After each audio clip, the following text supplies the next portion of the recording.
'di ba? Eto si Tatay Roque mo, akala magogoyo ang sambayan ng Pilipino.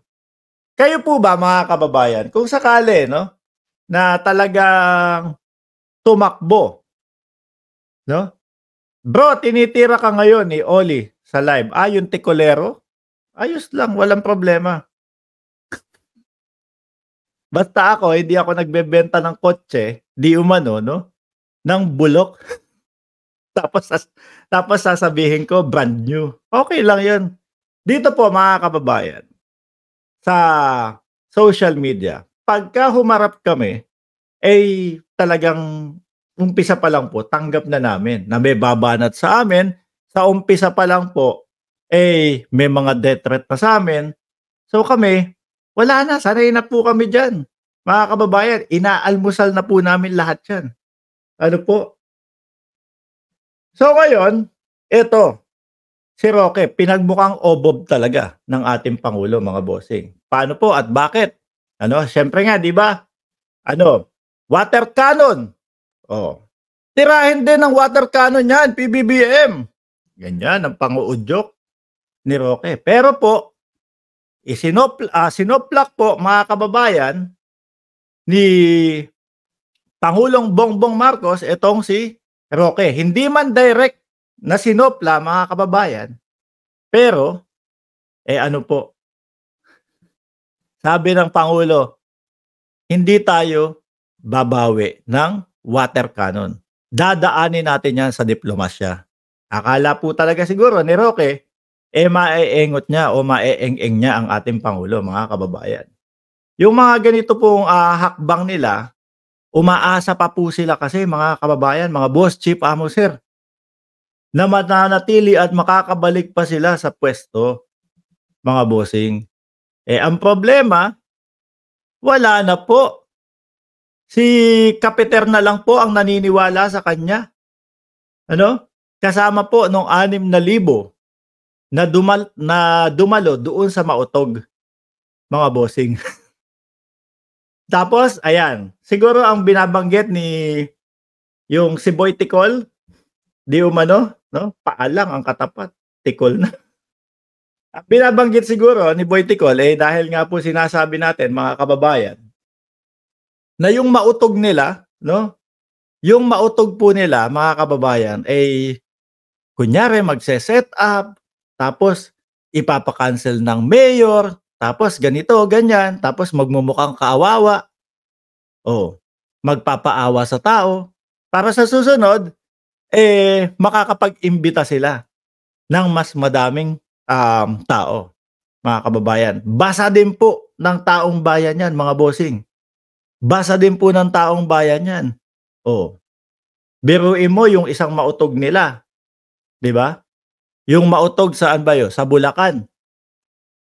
Kahit paulit-ulitin natin ito mga kababayan, hindi po LGU ng Bulacan, 'no? Hindi po LGU ng Bulacan ang ano dun, ang tumanggi dun. Ang tumanggi po dun yung may-ari mismo ng lugar. Oh, 'di ba? Pero nagsisinungaling po sila mga bossing. Nagsisinungaling sila kasi, mga boss, iisipin ng tao, kaya naman pala hindi natuloy kasi hindi kayo pinayagan, na trespassing pa kayo. Sinigawan po sila ng sinigawan ng lawyer dun, "Oy hindi, alis. Hindi kayo aalis, hindi kayo aalis." Nagmukha po silang kaawa-awa dun, Nagmukha po silang patay gutom sa ano, sa lugar para magkaroon ng Mautog, mga bossing. Pati po yung barikada-barikada niyang mga 'yan. Barikada anak ng tinapa, upuan, upuan plastic, tapos ang balita ng SMNI, barikada. Grabe, binarikadahan po ang mga lugar. Oo. Kasi mga boss, nagpapaawa na lang 'yang mga 'yan, 'no? Nagpapaawa na lang po 'yang mga 'yan, mga kababayan. Bakit? Siguro akala nila sa ganitong style 'no, kunyari maipapakita natin sa mamamayang Pilipino na hinaharangan talaga ng gobyerno ni Marcos Jr. itong Mautog natin. Grabe. So ang gawin natin, magpaawa effect tayo. 'di ba? Magpaawa effect tayo. Oh, kunyari, eh, ayaw tayong tanggapin ng mga LGU. Pero ako mga bossing, doon sa ayaw tanggapin ng mga LGU, dapat lang po din, mga kababayan.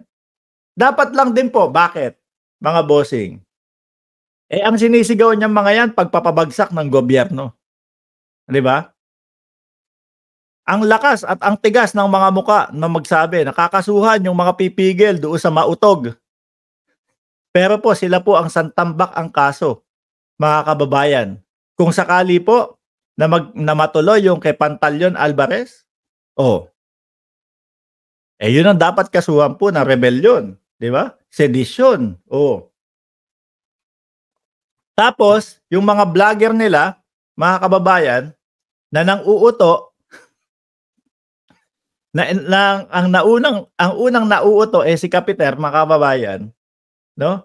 Isinisigaw nung mga yun, naku, ganito, sinisikil ng gobyerno ang mautog at natatakot ang gobyerno sa mautog. Matatakot sa 6,000? 6,000 na lang kayo uma-attend, matatakot pa sa inyo? Oh, ilang araw kayo dun, dun sa liwasang Bonifacio. Oh, halos katabi pa ng Malacanang yun, malapit pa yun sa Malacanang. Sigawan kayo doon, "O tara, punta tayo ng Malacanang." Siguro paglingon nyo sa likod, "Boss, onti natin, O tara, uwian na lang tayo. Wala palang pupunta sa Malacanang." O onti, kokonti, o. Paano kami matatakot nun? 'Di ba? Anong katatakutan diyaan sa inyo? Unless kung mga mukha kayong multo.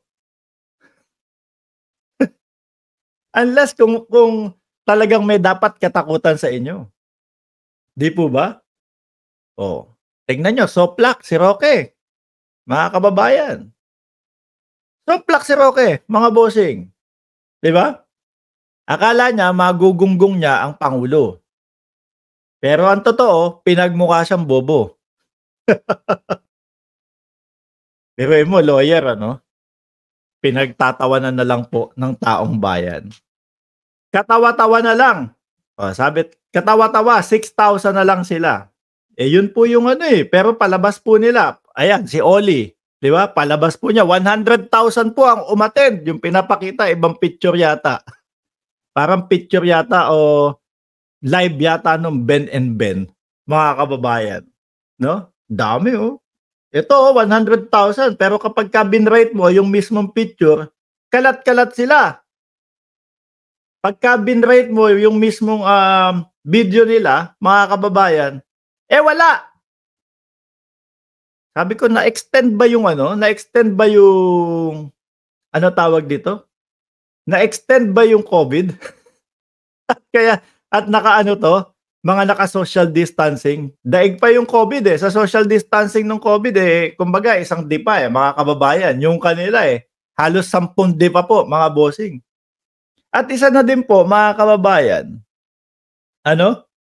na kaya hindi naniniwala diyan sa mga mautog-mautog na yan, dahil din po kay Roque, mga bossing. Biruin mo, ano ba naman yung pinagsasabi sa SMNI? DJ Byron, shoutout sa iyo. Magandang umaga, kapatid. 476 tayo. 160 plus lang like. I-like nyo, baka magaya kayo kay Barney Roque. Sabi ni, sino yun? Sabi ni Arden Luzande. Ayun. Tingnan nyo naman.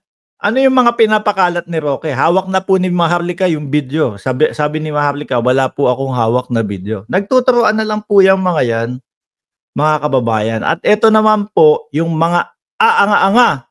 Kailangan medyo madiin po yung aanga-anga, no? Na umpisa ng mga vlogger nila, kasunod naman po, itong mga uto-utong mga viewers nila, mga kababayan, wala, umaasa pa din po na makakabalik, no? Na makakabalik yung mga bossing nila. Wala na po yan. Kiss of death nasa inyo. No, mga DDS. Kayo yung pumalit sa kakamping. Actually, yung mga kakamping ngayon, may pag-asa pang makabalik. Ngayon, hindi nyo pa ba napapansin Yung mga partido po, PDP wala ng laban. Ano sabi? Kung ano lang po yung sinabi ni Pangulong Duterte, hindi po kami kasama dun. Siya lang po iyon, 'no? Yung PDP, tinanggalan ng laban. Bakit? Siguro para ma-realize ng taong bayan o maisip ng taong bayan, hindi na ano 'to, kumbaga wala na si Duterte dito, hiwalay na ito.